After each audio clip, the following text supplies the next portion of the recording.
माँ जा बाबूजी से कह दे पूरे मोहल्ले में मिठाई बांटने की तैयारी कर ले। माँ जा बाबूजी से कह दे पूरे मोहल्ले में मिठाई बांटने की तैयारी कर ले, क्योंकि इस बार का टॉपर तेरा ही बेटा बनने वाला है। स्पेक्ट्रम प्राप्त करने में किसका प्रयोग होता है? दोस्तों, स्पेक्ट्रम प्राप्त करने में प्रिज्म का प्रयोग होता है। प्रिज्म के द्वारा स्पेक्ट्रम प्राप्त किया जाता है। प्रिज्म में कितनी सतह होती है? दोस्तों, प्रिज्म में 5 सतह होती है। लेंस में मुख्य फोकस की संख्या कितनी होती है? दोस्तों, लेंस में मुख्य फोकस की संख्या 2 होती है। आज का पहला क्वेश्चन, अवतल दर्पण की फोकस दूरी उसकी वक्रता त्रिज्या की क्या होती है? दोस्तों, अवतल दर्पण की फोकस दूरी उसकी वक्रता त्रिज्या की आधी होती है। ऑप्शन ए सही हो जाएगा। चलिए अब देखते हैं नेक्स्ट क्वेश्चन को। नेक्स्ट क्वेश्चन आपके सामने है, प्रकाश के परावर्तन के कितने नियम होते हैं? प्रकाश के परावर्तन के कितने नियम होते हैं? दोस्तों, प्रकाश के परावर्तन के 2 नियम होते हैं। ऑप्शन ए सही होगा। चलिए देखते हैं अब नेक्स्ट क्वेश्चन को। नेक्स्ट क्वेश्चन आपके सामने आ चुका है, किसी वस्तु का बड़ा प्रतिबिंब बनता है। दोस्तों, किसी वस्तु का बड़ा प्रतिबिंब बनता है अवतल दर्पण में। ऑप्शन ए सही हो जाएगा। चलिए अब देखते हैं नेक्स्ट क्वेश्चन को। दोस्तों, नेक्स्ट क्वेश्चन आपके सामने आ चुका है, मानव नेत्र जिस भाग पर किसी वस्तु का प्रतिबिंब बनाता है वो क्या होता है? दोस्तों, मानव नेत्र जिस भाग पर किसी वस्तु का प्रतिबिंब बनाता है उसे दृष्टिपटल या रेटिना कहा जाता है। ऑप्शन बी सही हो जाएगा। चलिए अब देखते हैं नेक्स्ट क्वेश्चन को। दोस्तों, नेक्स्ट क्वेश्चन आपके सामने आ गया है, चंद्रमा पर खड़े अंतरिक्ष यात्री को आकाश दिखता है। दोस्तों, चंद्रमा पर खड़े अंतरिक्ष यात्री को आकाश काला दिखाई देता है। ऑप्शन ए सही हो जाएगा। चलिए अब देखते हैं नेक्स्ट क्वेश्चन को। दोस्तों, नेक्स्ट क्वेश्चन आपके सामने आ चुका है, एक स्वस्थ आंख के लिए दूर बिंदु होता है। दोस्तों, एक स्वस्थ आंख के लिए दूर बिंदु अनंत होता है। ऑप्शन सी सही होगा। और निकट बिंदु 25 सेंटीमीटर होता है। चलिए अब देखते हैं नेक्स्ट क्वेश्चन को। 1 किलोवाट घंटा का मान जूल में क्या होता है? 1 किलोवाट घंटा का मान जूल में क्या होता है? दोस्तों, इसका सही जवाब होगा ऑप्शन सी 3.6 गुना 10 पर पावर 6 जूल। 1 किलोवाट घंटा का मान जूल में होता है 3.6 गुना 10 पर पावर 6 जूल। ऑप्शन सी सही हो जाएगा। चलिए अब देखते हैं नेक्स्ट क्वेश्चन को। नेक्स्ट क्वेश्चन आपके सामने आ गया, विभवांतर का एसआई मात्रक क्या होता है? दोस्तों, विभवांतर का एसआई मात्रक होता है आपका वोल्ट। ऑप्शन सी सही होगा।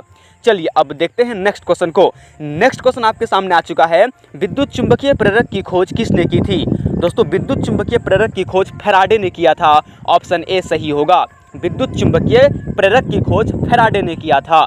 चलिए अब देखते हैं नेक्स्ट क्वेश्चन को। नेक्स्ट क्वेश्चन आपके सामने है, हमारे घरों में विद्युत आपूर्ति होती है। दोस्तों, हमारे घरों में विद्युत आपूर्ति होती है 220 वोल्ट पर प्रत्यावर्ती धारा, अर्थात 220 वोल्ट पर एसी करंट। ठीक है, अल्टरनेटिव करंट। ऑप्शन बी सही हो जाएगा। चलिए अब देखते हैं नेक्स्ट क्वेश्चन को। नेक्स्ट क्वेश्चन है, पवन विद्युत में पवन की चाल कम से कम कितनी होती है? पवन विद्युत में पवन की चाल कम से कम कितनी होती है? इसका सही जवाब होगा ऑप्शन ए 15 किलोमीटर प्रति घंटा। 15 किलोमीटर प्रति घंटा। चलिए अब देखते हैं नेक्स्ट क्वेश्चन को। नेक्स्ट क्वेश्चन है, पवनों का देश कहा जाता है। दोस्तों, पवनों का देश किसे कहा जाता है? इसका सही जवाब होगा ऑप्शन बी डेनमार्क। दोस्तों, डेनमार्क को पवनों का देश कहा जाता है। चलिए अब देखते हैं नेक्स्ट क्वेश्चन को। नेक्स्ट क्वेश्चन है, बैटरी से किस प्रकार की धारा मिलती है? दोस्तों, बैटरी से किस प्रकार की धारा मिलती है? तो इसका सही जवाब होगा ऑप्शन ए दिष्ट धारा। बैटरी से दिष्ट धारा मिलता है, यानी डायरेक्ट करंट मिलता है, डीसी। चलिए अब देखते हैं नेक्स्ट क्वेश्चन को। नेक्स्ट क्वेश्चन है, आवेश का एसआई मात्रक क्या होता है? दोस्तों, आवेश का एसआई मात्रक कूलम होता है। इसका ऑप्शन ए सही हो जाएगा। दोस्तों, आवेश का एसआई मात्रक कूलम होता है। प्रतिरोध का एसआई मात्रक ओम होता है। विद्युत धारा का एसआई मात्रक एम्पियर होता है। शक्ति का मात्रक वाट होता है। कार्य और ऊर्जा का मात्रक जूल होता है। चलिए अब देखते हैं नेक्स्ट क्वेश्चन को। नेक्स्ट क्वेश्चन है, संगमरमर का रासायनिक सूत्र क्या होता है? दोस्तों, संगमरमर का रासायनिक सूत्र होता है CaCO3, calcium carbonate. Option A सही होगा। चलिए अब देखते हैं नेक्स्ट क्वेश्चन को। दोस्तों, नेक्स्ट क्वेश्चन आपके सामने आ चुका है, उदासीन विलयन का पीएच मान कितना होता है? उदासीन विलयन का पीएच मान कितना होता है? इसका सही जवाब होगा ऑप्शन ए 7। दोस्तों उदासीन विलयन का पीएच मान 7 होता है, अम्ल का पीएच मान 7 से कम होता है, क्षार का पीएच मान 7 से अधिक होता है। पीएच स्केल की खोज 1905 में सोरेनसन ने किया था। चलिए अब देखते हैं नेक्स्ट क्वेश्चन को। नेक्स्ट क्वेश्चन है बेकिंग सोडा का सूत्र क्या होता है? दोस्तों बेकिंग सोडा का सूत्र होता है NaHCO3। NaHCO3 सोडियम बाइकार्बोनेट, इसे रासायनिक रूप में बोला जाता है। दोस्तों ऑप्शन ए सही हो जाएगा, बेकिंग सोडा का सूत्र होता है NaHCO3। चलिए अब देखते हैं नेक्स्ट क्वेश्चन को। नेक्स्ट क्वेश्चन आपके सामने है वॉशिंग सोडा का सूत्र क्या होता है? दोस्तों वॉशिंग सोडा का सूत्र होता है Na2CO3.10H2O। Na2CO3.10H2O आपका वॉशिंग सोडा का सूत्र होता है। इसे धोबिया सोडा के नाम से भी जाना जाता है। चलिए अब देखते हैं नेक्स्ट क्वेश्चन को। नेक्स्ट क्वेश्चन है सीसा और टीन की मिश्र धातु को क्या कहा जाता है? दोस्तों सीसा और टीन की मिश्र धातु को सोल्डर कहा जाता है। ऑप्शन ए सही होगा। चलिए अब देखते हैं नेक्स्ट क्वेश्चन को। नेक्स्ट क्वेश्चन आपके सामने आ चुका है तत्वों का वर्गीकरण सबसे पहले किसने किया? दोस्तों तत्वों का वर्गीकरण सबसे पहले किया था डोबेराइनर ने। ऑप्शन ए सही होगा। चलिए अब देखते हैं नेक्स्ट क्वेश्चन को। दोस्तों नेक्स्ट क्वेश्चन आपके सामने आ चुका है सबसे पहले तत्वों का आवर्त नियम किसने दिया? दोस्तों सबसे पहले तत्वों का आवर्त नियम दिया था मेंडलीफ साहब ने। ऑप्शन बी सही होगा। चलिए अब देखते हैं नेक्स्ट क्वेश्चन को। दोस्तों नेक्स्ट क्वेश्चन है अष्टक का नियम किसने दिया था? दोस्तों अष्टक का नियम दिया था न्यूलैंड ने। अष्टक का नियम दिया था न्यूलैंड ने। ऑप्शन डी सही होगा। दोस्तों त्रिक का नियम दिया था डोबेराइनर ने। त्रिक का नियम दिया था डोबेराइनर ने। अष्टक का नियम दिया था न्यूलैंड ने। चलिए अब देखते हैं नेक्स्ट क्वेश्चन को। नेक्स्ट क्वेश्चन आपके सामने आ चुका है आधुनिक आवर्त सारणी किसने दी? आधुनिक आवर्त सारणी किसने दी? दोस्तों आधुनिक आवर्त सारणी हेनरी मोसले ने दिया था। आधुनिक आवर्त सारणी हेनरी मोसले ने दिया था 1913 में। ऑप्शन सी सही होगा। चलिए अब देखते हैं नेक्स्ट क्वेश्चन को। नेक्स्ट क्वेश्चन आपके सामने आ चुका है आधुनिक आवर्त सारणी में वर्गों की संख्या कितनी है? दोस्तों आधुनिक आवर्त सारणी में वर्गों की संख्या 18 है और आवर्तों की संख्या 7 है। इसका ऑप्शन ए सही होगा 18। आधुनिक आवर्त सारणी में वर्गों की संख्या 18 है। चलिए अब देखते हैं नेक्स्ट क्वेश्चन को। दोस्तों नेक्स्ट क्वेश्चन आपके सामने आ चुका है आधुनिक आवर्त सारणी में आवर्तों की संख्या कितनी है? दोस्तों आधुनिक आवर्त सारणी में आवर्तों की संख्या 7 है और वर्गों की संख्या 18 है। चलिए अब देखते हैं नेक्स्ट क्वेश्चन को। एथेनॉल का क्रियाशील मूलक क्या होता है? दोस्तों एथेनॉल का क्रियाशील मूलक होता है OH। ऑप्शन ए सही होगा। दोस्तों एथेनॉल का क्रियाशील मूलक होता है OH, जबकि आपको बता दें अम्ल का क्रियाशील मूलक होता है COOH। अम्ल का क्रियाशील मूलक होता है COOH। चलिए अब देखते हैं नेक्स्ट क्वेश्चन को। नेक्स्ट क्वेश्चन आपके सामने है सिल्वर क्लोराइड का रंग होता है। दोस्तों सिल्वर क्लोराइड का रंग होता है सफ़ेद यानी श्वेत होता है। ऑप्शन ए सही होगा। चलिए अब देखते हैं नेक्स्ट क्वेश्चन को। नेक्स्ट क्वेश्चन है द्रव धातु कौन है? दोस्तों द्रव धातु का नाम बताना है। एक मात्र धातु है जो कि द्रव होता है, वो है पारा। पारा का संकेत Hg होता है, परमाणु संख्या 80 होता है। दोस्तों पारा एक द्रव धातु है। पारा एक द्रव धातु है जिसका संकेत Hg होता है और परमाणु संख्या 80 होता है। चलिए अब देखते हैं नेक्स्ट क्वेश्चन को। दोस्तों नेक्स्ट क्वेश्चन आपके सामने है द्रव अधातु। दोस्तों द्रव अधातु कौन है? दोस्तों द्रव अधातु है ब्रोमीन। ऑप्शन बी सही होगा। चलिए अब देखते हैं नेक्स्ट क्वेश्चन को। नेक्स्ट क्वेश्चन है एकमात्र अधातु जो चमकीला होता है। दोस्तों एकमात्र अधातु जो चमकीला होता है, इसका सही जवाब होगा ऑप्शन ए आयोडीन। आयोडीन एकमात्र ऐसा अधातु है जो चमकीला होता है, बाकी सभी अधातु चमकीले नहीं होते हैं। चलिए अब देखते हैं नेक्स्ट क्वेश्चन को। नेक्स्ट क्वेश्चन है ऑक्सीजन क्या है? दोस्तों ऑक्सीजन क्या है? तो दोस्तों ऑक्सीजन एक हार्मोन है। ऑप्शन ए सही होगा। चलिए अब देखते हैं नेक्स्ट क्वेश्चन को। मानव हृदय में कितने कोष्ठक होते हैं? दोस्तों मानव हृदय में 4 कोष्ठक होते हैं और मेढक के हृदय में 3 कोष्ठक होते हैं। चलिए अब देखते हैं नेक्स्ट क्वेश्चन को। नेक्स्ट क्वेश्चन है इंसुलिन की कमी से कौन सा रोग होता है? दोस्तों इंसुलिन की कमी से मधुमेह रोग होता है, अर्थात डायबिटीज होता है। चलिए अब देखते हैं नेक्स्ट क्वेश्चन को। दोस्तों नेक्स्ट क्वेश्चन आपके सामने आ चुका है ओजोन परत किस मंडल में पाया जाता है? दोस्तों ओजोन मंडल समताप मंडल में पाया जाता है। ऑप्शन बी सही होगा। और हवाई जहाज भी इसी में उड़ते हैं। चलिए अब देखते हैं नेक्स्ट क्वेश्चन को। दोस्तों नेक्स्ट क्वेश्चन आपके सामने है, चिपको आंदोलन कब हुआ था? दोस्तों चिपको आंदोलन 1972 ईस्वी में हुआ था उत्तराखंड के गढ़वाल जिले में। चलिए अब देखते हैं नेक्स्ट क्वेश्चन को। नेक्स्ट क्वेश्चन है, क्लोरोफिल का रंग कैसा होता है? दोस्तों क्लोरोफिल का रंग हरा होता है। क्लोरोफिल का रंग हरा होता है, ऑप्शन बी सही होगा। चलिए अब देखते हैं नेक्स्ट क्वेश्चन को। क्लोरोफिल में उपस्थित धातु होता है? दोस्तों क्लोरोफिल में उपस्थित धातु होता है मैग्नीशियम अर्थात Mg, ऑप्शन ए सही होगा। क्लोरोफिल में उपस्थित धातु मैग्नीशियम होता है Mg, ऑप्शन ए सही होगा। चलिए अब देखते हैं नेक्स्ट क्वेश्चन को। नेक्स्ट क्वेश्चन आपके सामने आ चुका है, रक्त में कौन सी धातु पाई जाती है? दोस्तों रक्त में लोहा धातु पाई जाती है, ऑप्शन सी सही होगा। Fe मतलब लोहा, ये रक्त में पाई जाती है और इसकी परमाणु संख्या 26 होती है। लोहे की परमाणु संख्या 26। चलिए अब देखते हैं नेक्स्ट क्वेश्चन को। नेक्स्ट क्वेश्चन आपके सामने है, टिहरी बांध किस राज्य में है? टिहरी बांध किस राज्य में है? दोस्तों टिहरी बांध उत्तराखंड में है, ऑप्शन ए सही होगा। चलिए अब देखते हैं नेक्स्ट क्वेश्चन को। नेक्स्ट क्वेश्चन है, प्रकाश संश्लेषण होता है? दोस्तों प्रकाश संश्लेषण की क्रिया हरे पौधों में होता है। प्रकाश संश्लेषण की क्रिया हरे पौधों में होता है और दिन में होता है। चलिए अब देखते हैं नेक्स्ट क्वेश्चन को। दोस्तों नेक्स्ट क्वेश्चन आपके सामने है, प्रकाश संश्लेषण किस रंग में अधिक होता है?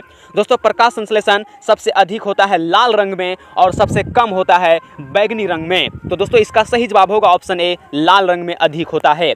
दाढ़ी बनाने में कौन दर्पण उपयुक्त होता है? तो दोस्तों दाढ़ी बनाने में अवतल दर्पण का प्रयोग किया जाता है, ऑप्शन सी सही होगा। नेक्स्ट क्वेश्चन आपके सामने है, निर्वात में प्रकाश की चाल कितनी होती है? दोस्तों निर्वात में प्रकाश की चाल 3 × 10⁸ मीटर प्रति सेकेंड होती है। निर्वात में प्रकाश की चाल 3 × 10⁸ मीटर प्रति सेकेंड होती है, ऑप्शन ए सही होगा।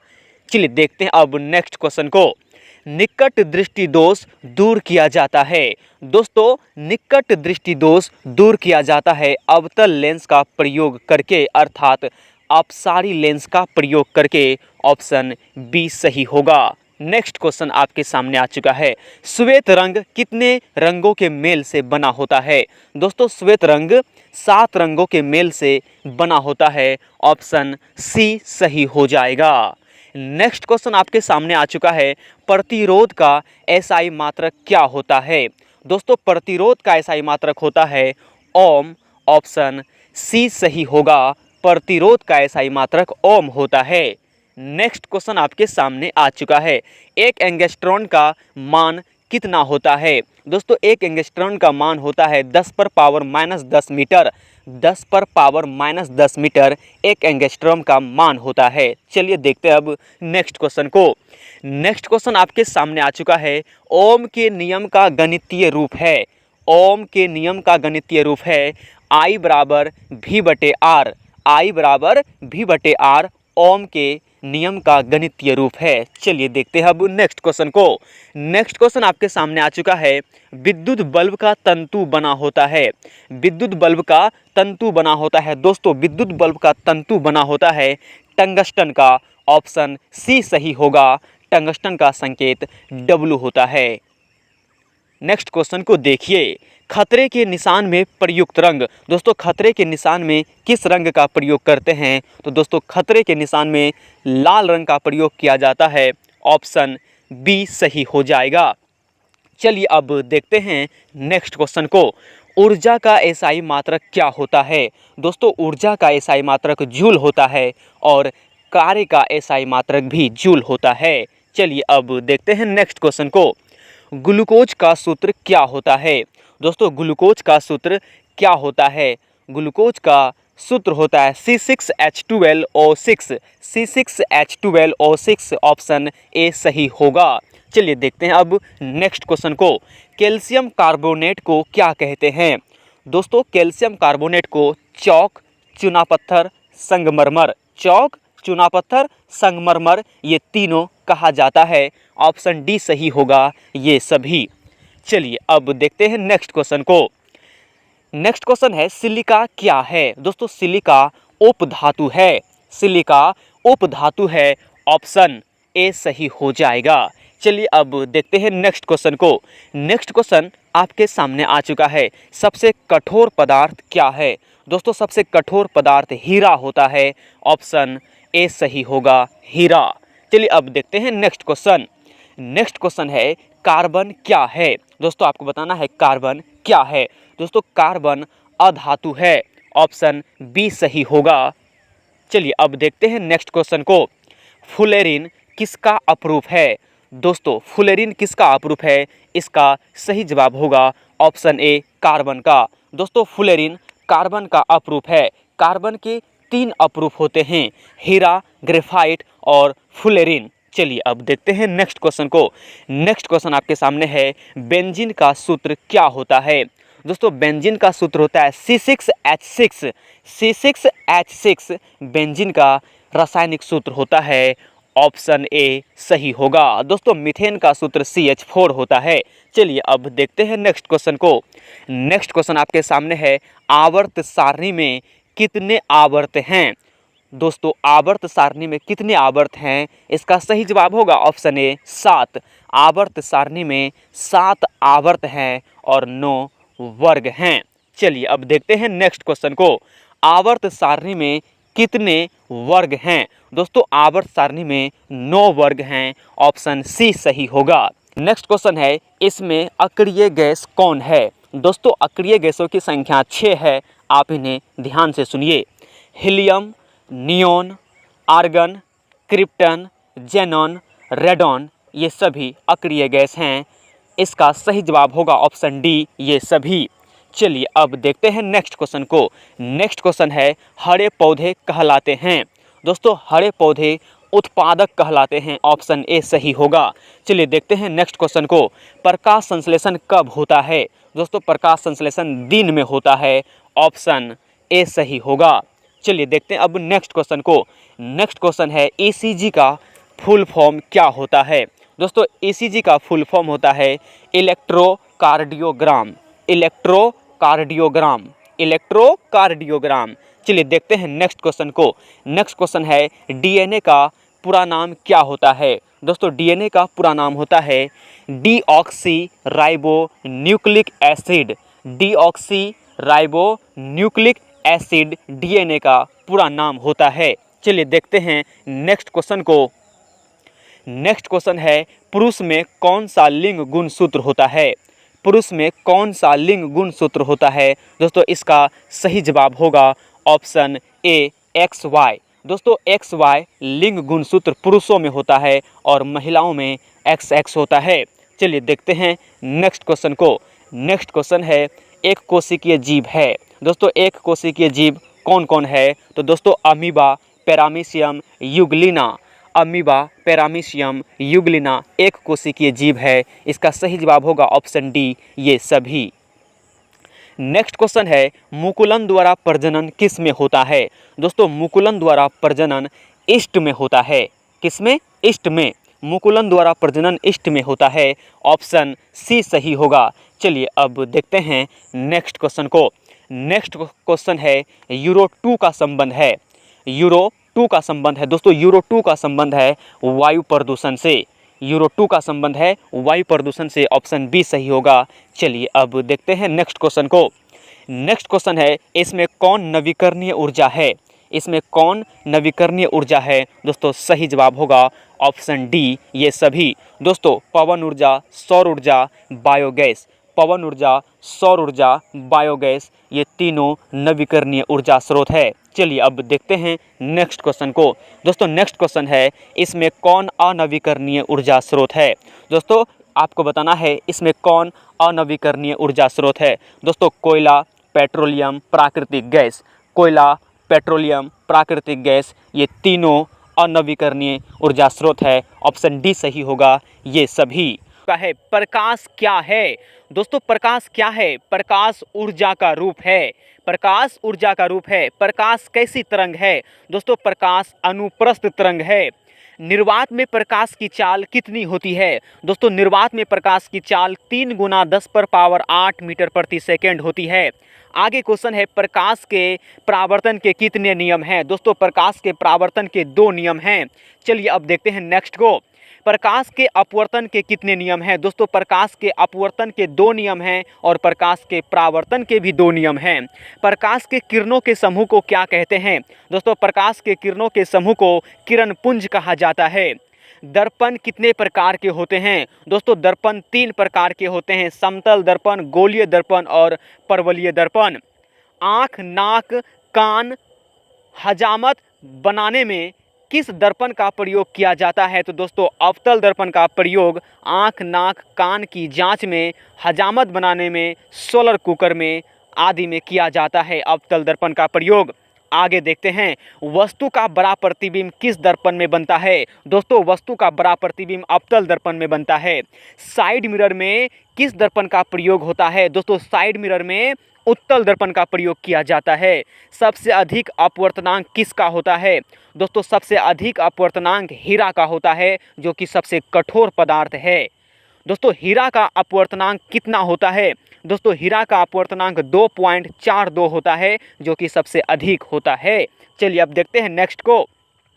स्पेक्ट्रम प्राप्त करने में किसका प्रयोग होता है? दोस्तों स्पेक्ट्रम प्राप्त करने में प्रिज्म का प्रयोग होता है। प्रिज्म के द्वारा स्पेक्ट्रम प्राप्त किया जाता है।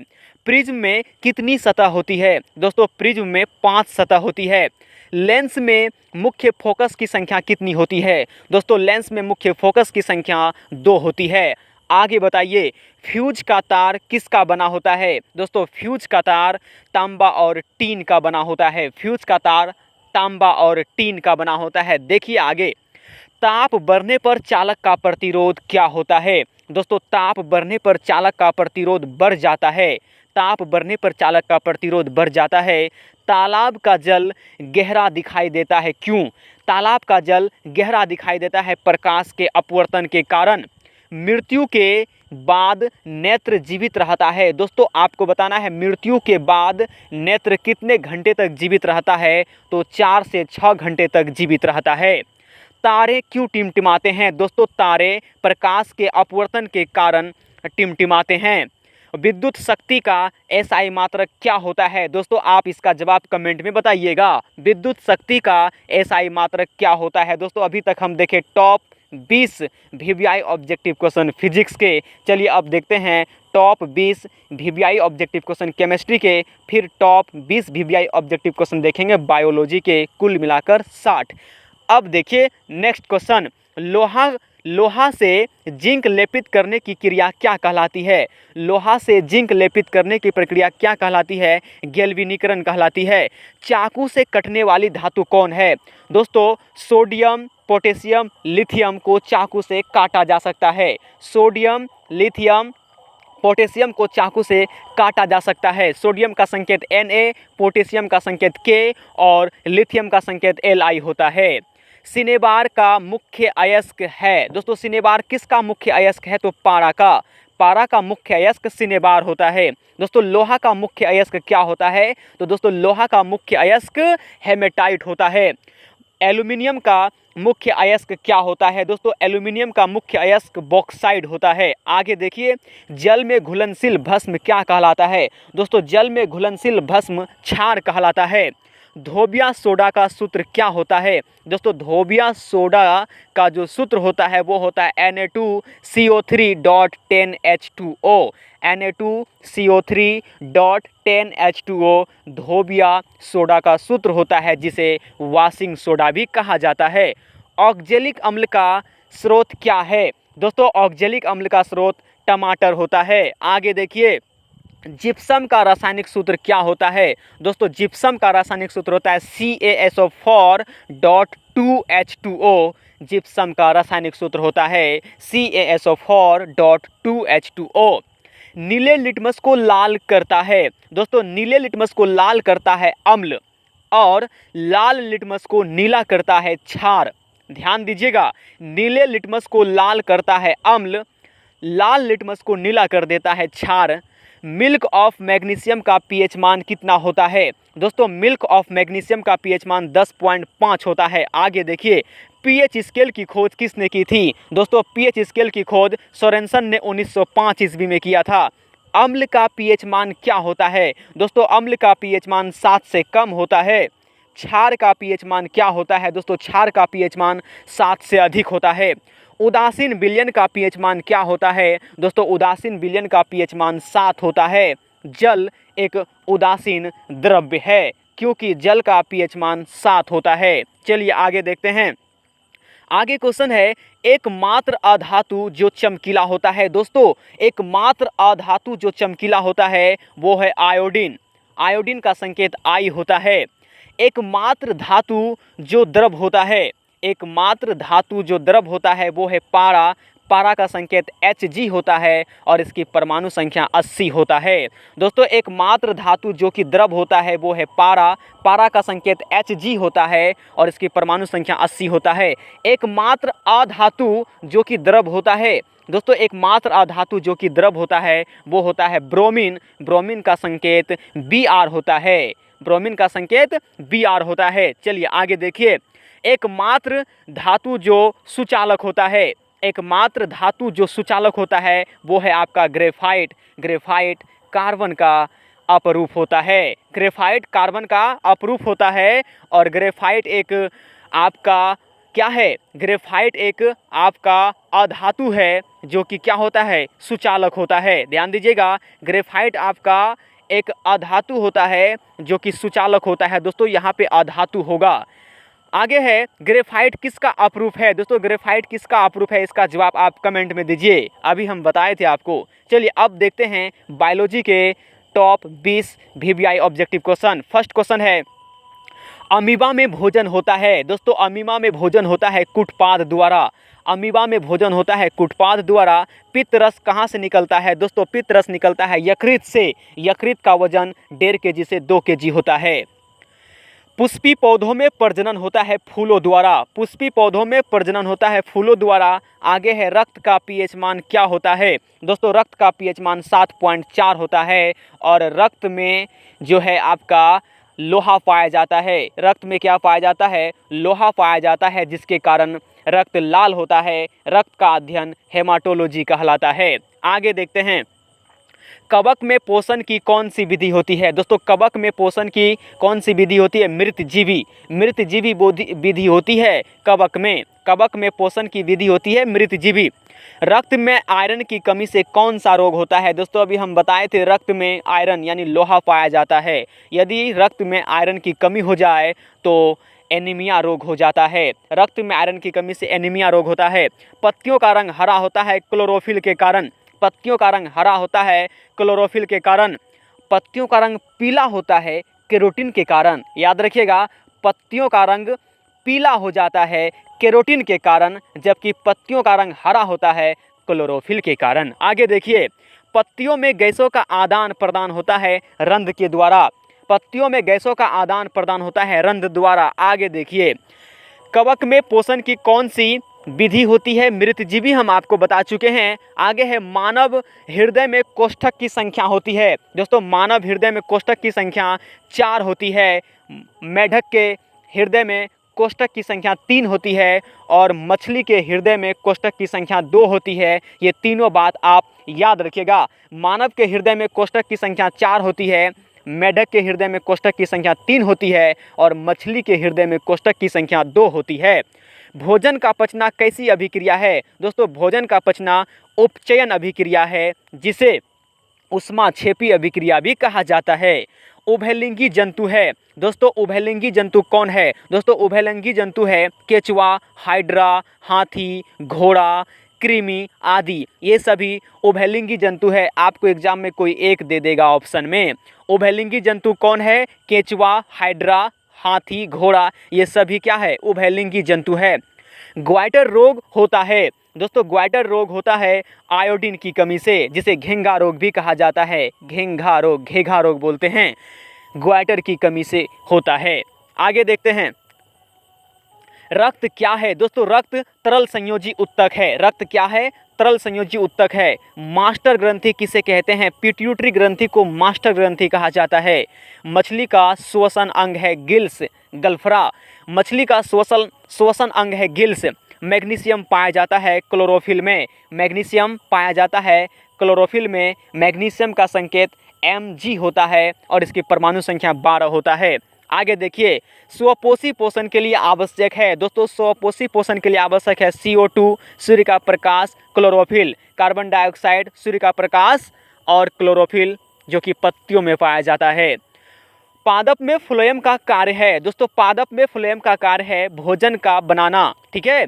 और पादप में जाइलम का कार्य है जल का पहुंचाना, ठीक है। जल और खनिज लवणों को पहुंचाने का काम जाइलम करता है और बने भोज्य पदार्थ को पौधे के विभिन्न अंगों में फ्लोएम पहुंचाता है। मनुष्य में वृक्क संबंधित है दोस्तों, मनुष्य में जो वृक्क है, किडनी है, वो संबंधित होता है उत्सर्जन कार्य से। तो दोस्तों एक सवाल आपके लिए, मनुष्य में कितने वृक्क होते हैं आपको कमेंट करके बताना है। तो दोस्तों आज की वीडियो में बस इतना ही।